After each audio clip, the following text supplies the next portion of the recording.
Now normally when people play old school RuneScape, they are either trying to maximize how much money they're making per hour, or trying to maximize how much experience they're getting per hour.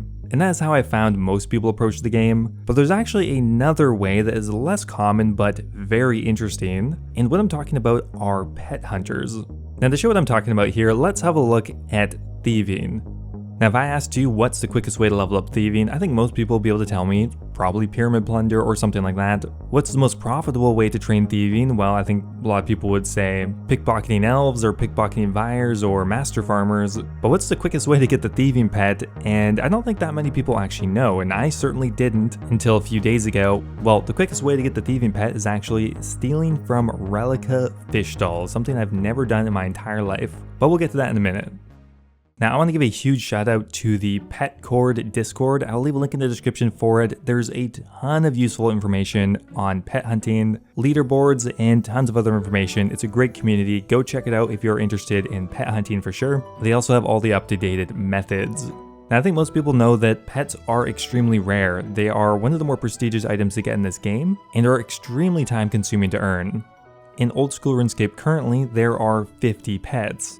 They all take different amount of times to earn, but in total, on average, if you are taking the most efficient route to earn each pet, it will take you around 5,000 hours to get all the pets. That is much longer than it will take you to max an account, and as of currently, there are only roughly around 15 players who have ever accomplished this goal. There may be more, but there's only 15 that are documented currently on the Petcord leaderboards. The thing I really like about pet hunting is it really is just a different way to visualize the game. You are not necessarily prioritizing how much XP you're getting per hour, although often they do go hand in hand. You're certainly not prioritizing how much money you're making per hour. Your priority is focused solely on pet chance and pet rolls and how many of those you can get per hour. Now, as I mentioned, earning all the pets takes around 5,000 hours, but by no means is that a guarantee. Unlike maxing your account, pet drops and drop rates are 100% RNG based, which means if you get very lucky on some of the rarer pets, your time will go down significantly. And conversely, if you get unlucky on one of the longer pet grinds, then you could be spending thousands of hours more collecting the pets, so RNG plays a huge role here. Now, not all pets are created equal, some take significantly longer than others. For example, the quickest pet in the entire game, the Chompy Chick, only takes on average 2 hours to obtain. The Chaos Elemental pet takes 5 hours, the Scorpio Offspring takes 16 hours, so pretty quick actually. But those are outliers. Many pets take 30 hours, some take 50 hours on average, some take 100 hours. The slowest pet in the game is actually the Omelette, and that takes on average over 500 hours to hit the drop rate. Another really slow one, the Penance Queen pet, takes over 300 hours of Barbarian Assault. Hurts just thinking about that. And another notorious one, the Bloodhound pet, is 250 hours, but again, that's using max methods, and could also cost a significant amount of money. Now you can of course collect pets in any order that you want, but if you're just starting out, what is a good pet to start with? Well, there's actually quite a few options. Many pets actually don't require any gear to obtain or any significant investment. Stuff like skilling pets, minigame pets such as the Abyssal Protector, the Phoenix, and Tiny Templar. Now I find the optimal way to obtain many of the skilling pets to be really interesting. Now, like I mentioned earlier, obtaining the thieving pet is completely fascinating to me. The quickest way that is found currently to do it is by thieving fish stalls in Relica, a piece of content I don't think I've ever interacted with, but it's actually the quickest way to obtain the pet. Now, why is this the case? Well, stalls in general offer a pretty high chance of a pet roll, and all of the stalls are the exact same. The base chance for any stall is 1 in 36,000, and by employing this method, you can get around 1,300 rolls per hour, so it's about a 27-hour pet this way. This method is somewhat complex as it requires you to use alt accounts to trap guards behind barriers, because otherwise it's not really doable because the guards are a nuisance and are directly in the way and will constantly find you. But if you trap the guards, then you can run between these 4 stalls with almost no downtime, turning the Rocky Pet Grind into one of the quickest of all, actually. Now, another really great example of a obscure piece of content actually being the quickest way to earn a pet is for agility, and that is that the fastest way to get the giant squirrel is actually through the penguin agility course. For whatever reason, the Penguin Agility course actually offers the highest base chance of earning the agility pet in the entire game, which gives it a very interesting niche. It's actually significantly quicker as well, turning something that takes over 400 hours if you did it through the Ardoin rooftops, or something that takes you around 250 hours through the Hallowed Sepulchre, it turns it into a 140-hour grind using the Penguin course, which is so much quicker. I mean, it's an insane difference for a piece of content that pretty much no one ever does otherwise.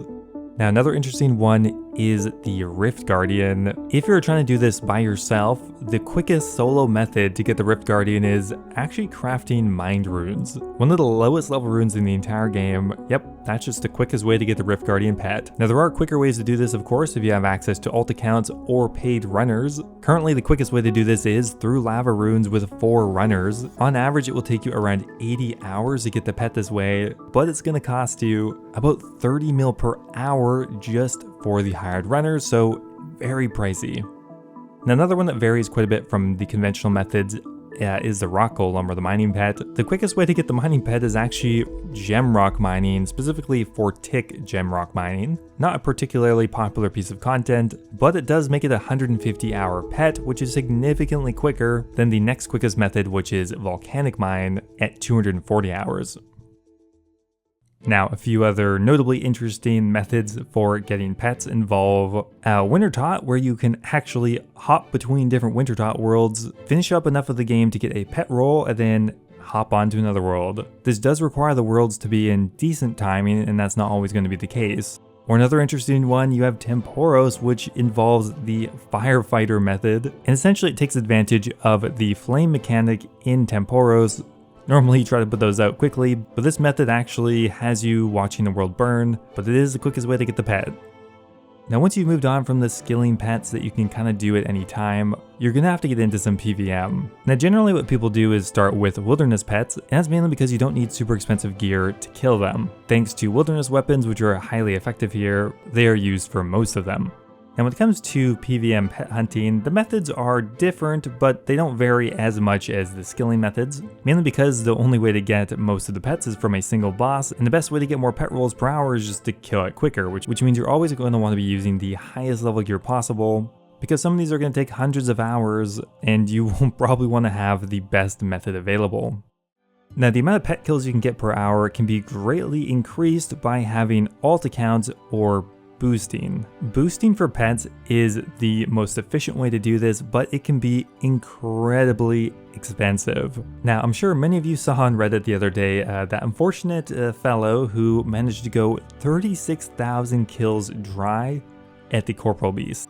And somebody asked how much money they made doing it, and not surprisingly they said billions, but they didn't take any of it. All of it went to their booster, and probably more on top of that as well. That's because paying someone to help you do Corp is 1.5 mil per kill, which could cost you up to nearly 100 mil per hour, which is insane to think about. But the difference in kills per hour is astronomical. For example, soloing the Corporal Beast, you could maybe get 6 kills per hour, but if you pay people to help boost your kills per hour, you can get up to 60 to 70 kills per hour, which is literally 10 times higher. The sky is the limit kind of on this, on how much money you can spend boosting for pets, but the potential time save is massive. Now, besides pets that you can pay people to boost for, other pets that are usually left till last are the 2 raid pets, Nightmare and Nex. And that is because not only are they some of the slower, time-consuming pets to obtain, they also require pretty well max gear in order to complete them efficiently, and they are just generally some of the more prestigious pets to get. Now, there are some pets that you can acquire passively while you grind out other content, and that is the Tangle Root pet. Now, the Tangle Root pet is obtained passively for obvious reasons. I mean, farming is passive to begin with. Generally, the quickest way to get the pet is by planting giant seaweed, but having something planted in every patch is of course recommended. The Bloodhound pet also kind of falls in this category, mainly because you are going to acquire tons of elite clues while you grind out the other boss pets. Specifically, you're going to be getting on average over 1,000 elite clues, which in theory, if you do the Bloodhound on rate, that should be enough. Of course, you still have to do the master clues, but in an ideal world, you won't have to go your way to get more elite clues. If you do, it's about 13 mil per master clue if you do it through Imblings, so ideally you don't want to go dry on this pet. In the end, pet hunting is one of the later game completionist activities. 5,000 hours is a daunting amount of time, and that is under pretty ideal scenarios. Most players it's going to take quite a bit longer than that. But even though the majority of players are not going to acquire all the pets, I think the hunt itself is a good part of the fun. And hey, maybe even getting 10 pets or 20 pets, that is still incredibly impressive. And if you're looking for an interesting way to spice up your gameplay in the later game, hey, why not try pet hunting? Anyway guys, that is it for today's video. I hope you found it interesting, hope you found it useful. Thanks for watching, and I will see you next time.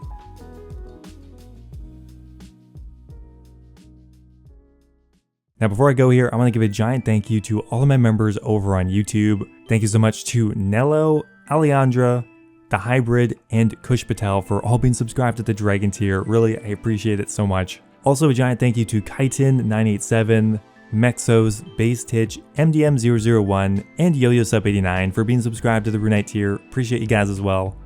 As always, if anyone's looking for a direct way to support me, YouTube membership is the best way to do so. You'll get immortalized in all of my future videos, you can get a custom role on my Discord server, and you'll even know when all my videos are coming out. Thanks again, and I'll see you next time.